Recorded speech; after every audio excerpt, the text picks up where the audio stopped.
Welcome to From Betrayal to Breakthrough, and here is a mini dose of Dr. Debi where I'm sharing tips, suggestions, strategies, and sometimes just motivation to have you move past your betrayal once and for all. Hi, Dr. Debi here, and today I'm talking about which type are you?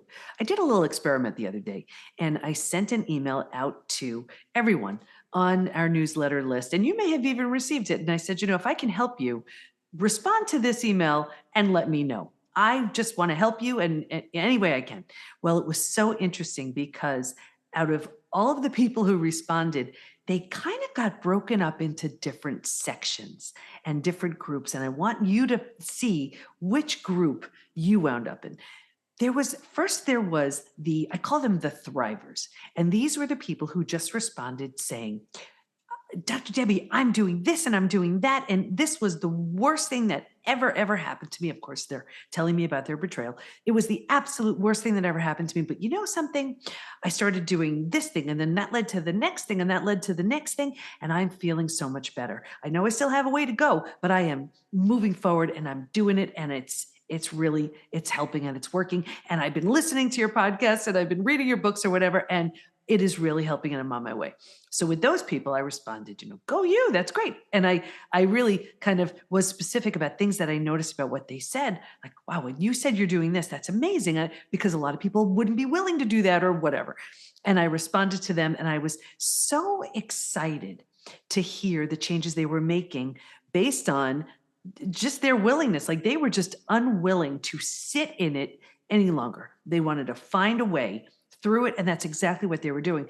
And I always talk about the study, and there were actually 3 groups who did not heal. And one group, I remember saying to myself, the people who were the hardest hit would grow the least because they had the most to overcome. And that made total sense to me. I was dead wrong. That had nothing to do with it at all. It was the people who put their heads down saying, I'm not picking it up till I'm out the other side. They blew the doors off of the ones who were numbing or medicating or suppressing or any of those other things.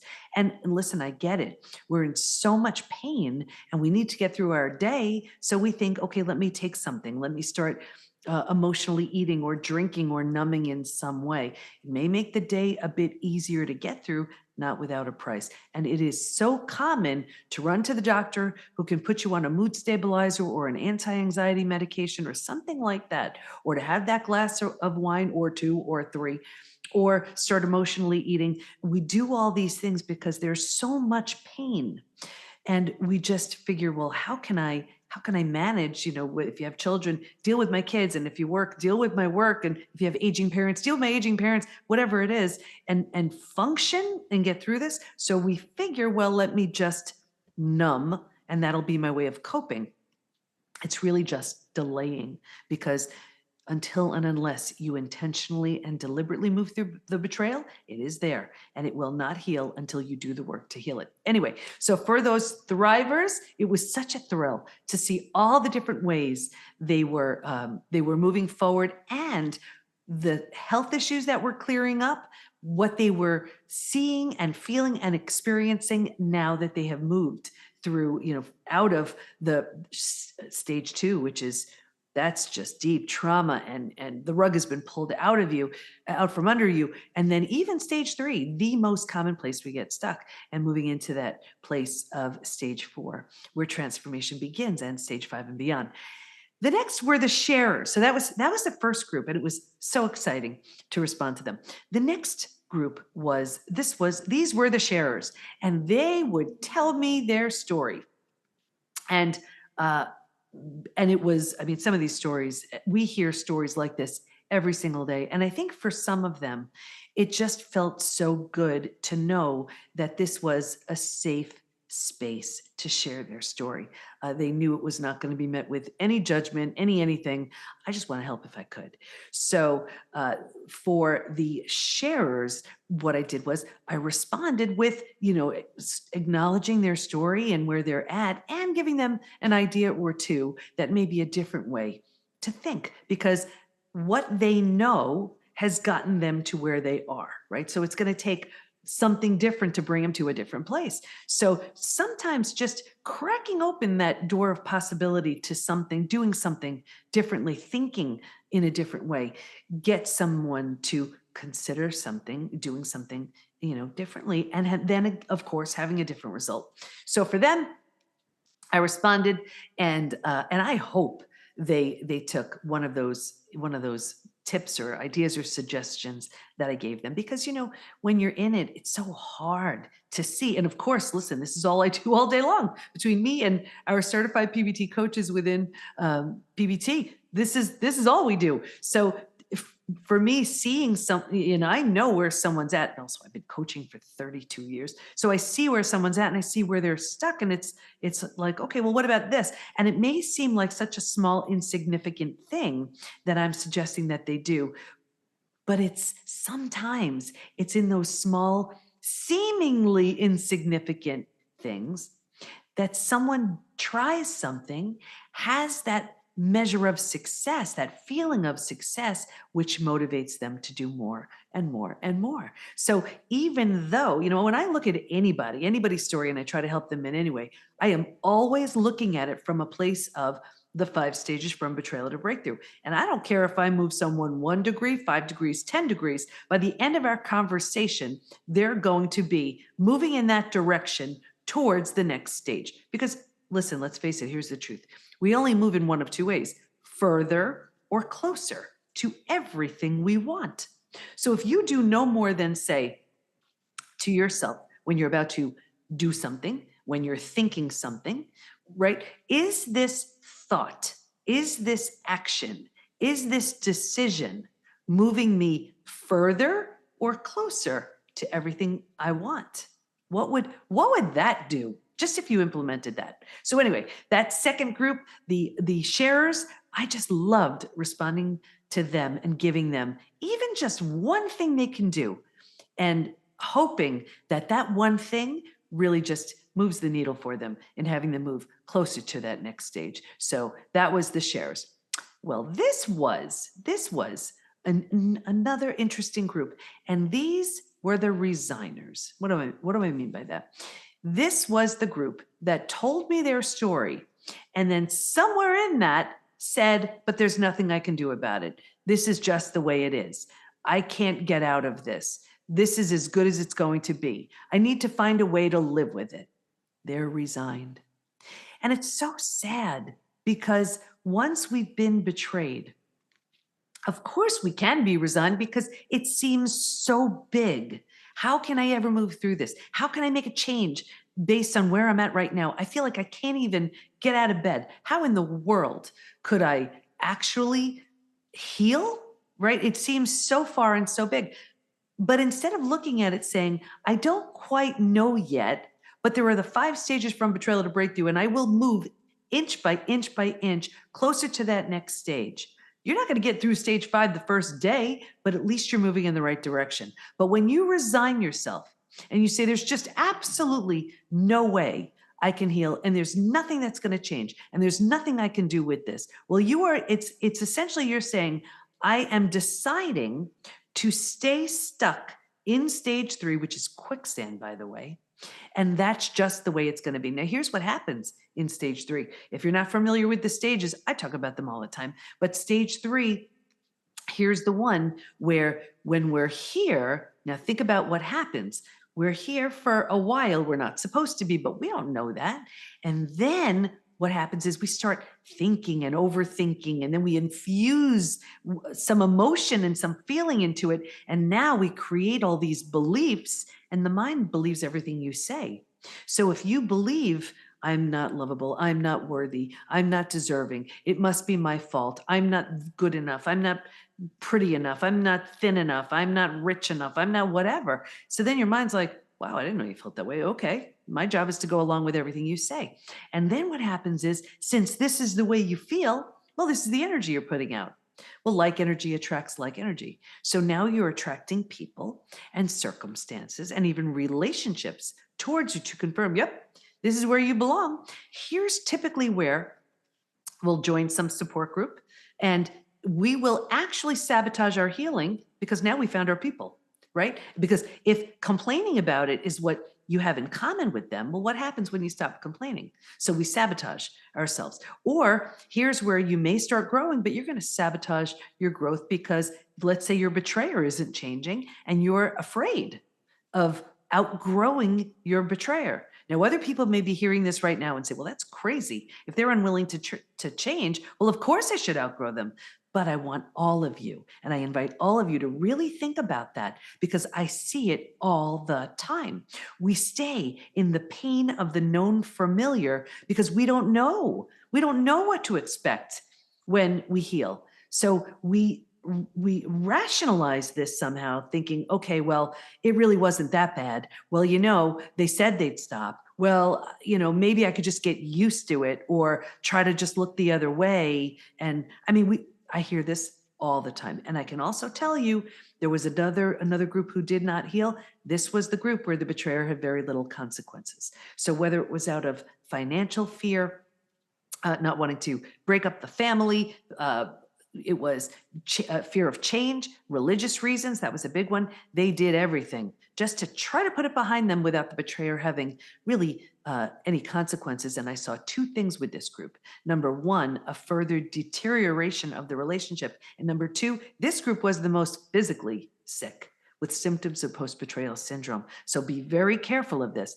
Now, as if that wasn't bad enough, for the resigners, here's what you can expect. When you're so unhappy because nothing has really changed, you're just resigning yourself that this is as good as it's going to get for you. Now think about it.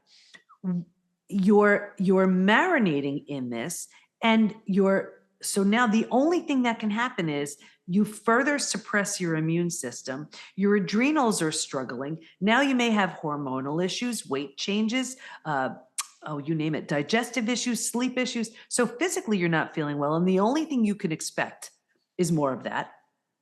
And then also now you're medicating and suppressing the symptoms and not really doing much to change. And in addition to that, think about this. Because you're so unhappy, but you still have to go through your day. You have to raise your kids. You have to go to work, whatever it is you have to do. Right here in this stage 3, here's where we start numbing, avoiding, and distracting. So now you start using food, drugs, alcohol, work, TV, whatever it is to numb and avoid and distract yourself from this painful place. So think about it. You do that for a day, a week, a month. Now it's a habit, a year, 10 years, 20 years. And I can see someone 20 years later and say, that emotional eating you're doing, that numbing in front of the TV, whatever. Do you think that has anything to do with your betrayal? And they would look at me like I'm crazy. They would say, it happened 20 years ago. All they did was put themselves in stage 3 and stay there. Do you see that? Do you see how this happens? Stage 3 is quicksand. It's a trap. You do not want to stay there. I want to make sure you know what happens when you're in stage 3. So the resigners, those are the ones, they've resigned themselves. This is as good as it's going to get. So they're choosing stage 3 and all that goes with it. So far we covered the thrivers. These are the ones who are moving through the 5 stages from betrayal to breakthrough. They're just trying new things to heal physically, mentally, emotionally, psychologically, spiritually, and maybe they're creating their own kind of recipe there. But either way, they're moving through the stages. The next, the sharers. They expressed what was going on with them, looking for a tip, a tool, a strategy, a solution, and I gave it to them. They're willing to do the work. They're very unhappy with where they're at, but they're willing, and willingness is huge. Willingness is huge when you're ready to heal. That will take you so much further than almost anything else. Willingness has so much more to do with time. People say, oh, does it take a long time? Willingness has way more to do with it than how much time it takes. The next, the resigned. That's the group. Nope, that's as good as it's going to get. I just have to find a way to live with it. Well, if you're finding a way to live with that, live with all the physical, mental, emotional, psychological symptoms that go along with that too, because that's what happens in stage 3. And it's a trap. It really is. So I hope you'll reconsider that resigned feeling. There was a 4th group too. This was the group. These were the skeptics. And this I found so interesting. And I understand where it came from. And people responded with things like, I don't trust you. And why should I tell you? And why do you want to know my story? And why do you care now? And there were a lot of other things I won't even share that were just downright mean. Now I get it. For those people hurt people. So I didn't even respond to those. But the other ones, think about it. Trust was shattered, and that's what happens with betrayal. Trust is shattered. This was the person you trusted the most who proved untrustworthy. So then the next part of that is, where was I?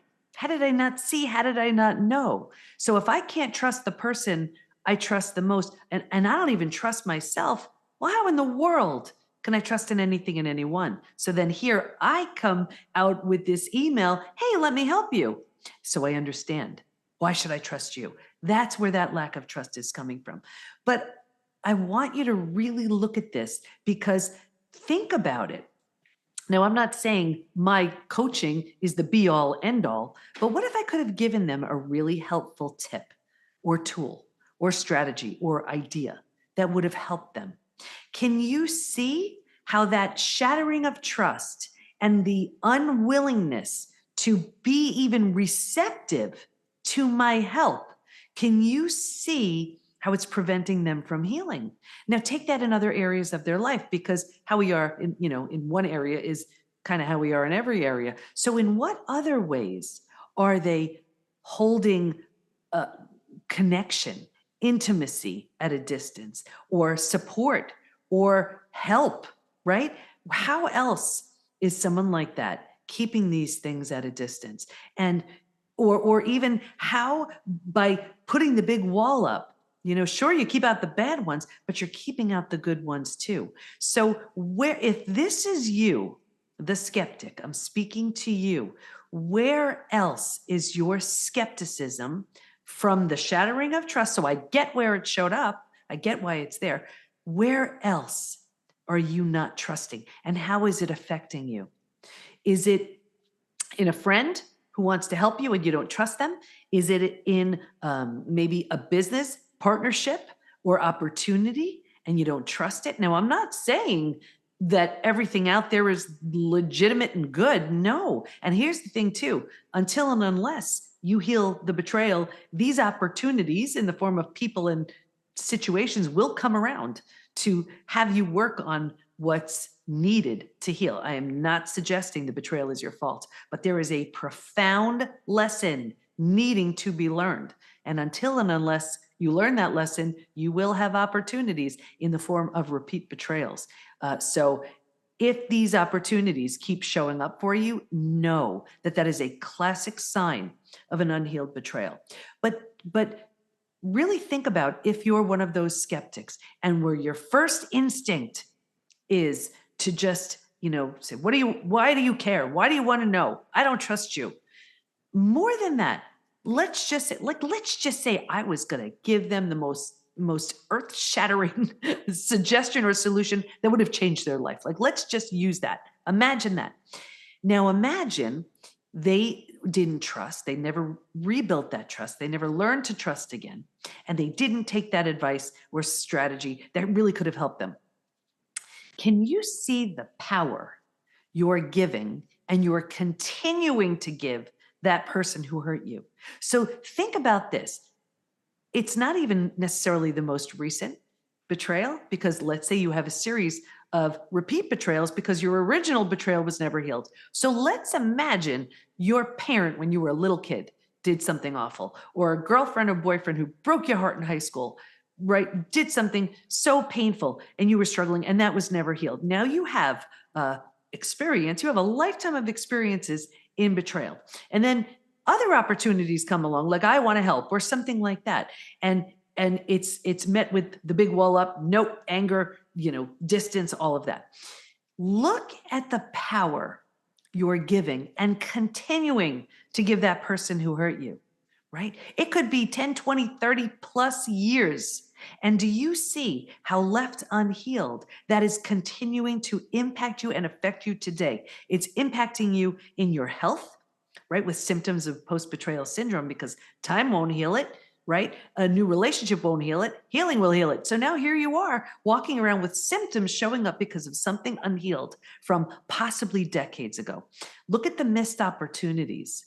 Look at the physical symptoms. Look at the mental and emotional symptoms, anxiety, depression, hypervigilance, all of this because of what someone did all that time ago. Here's what I'm just going to really what's that saying? Put the salt in the wound because I want you to get this. That person may not know, care, remember. They may not even be alive. And here you are, years, if not decades later, with those symptoms, withholding love, withholding forgiveness, not learning to trust again, whatever it is for you, because of what someone did all those years ago. Do you see how unfairly you're treating yourself? I just really want to make sure to drive this point home because for those skeptics, I mean, my heart goes out to them because I know they're in a prison and they've enclosed themselves in a prison. They have locked the door and they are not letting themselves out. And the way out is through learning to trust again, learning to feel safe again, learning to love again. Do you need to heal? Oh, yes, of course you do. But when you do, you feel better, you live better, you're making better decisions. Of course, you're cautious, but you're not so skeptical that you miss the most beautiful opportunities. I mean, again, maybe my support and suggestions and strategies weren't the be all end all, not, suggesting that they are. I just want to use them as such a concrete example. I know what I was sharing to for the thrivers and the sharers, the ones who wanted the information, but I was withholding it from the skeptics because, well, the resigners, they weren't receptive and the skeptics weren't even willing to engage in the conversation. They weren't even willing to share. So where is your lack of trust showing up for you? Where is it impacting you? How is it impacting you? How is it holding you back? And I invite you to ask yourself the question, what would trusting again, what would healing give me? What would it allow me to do? Who would it allow me to become?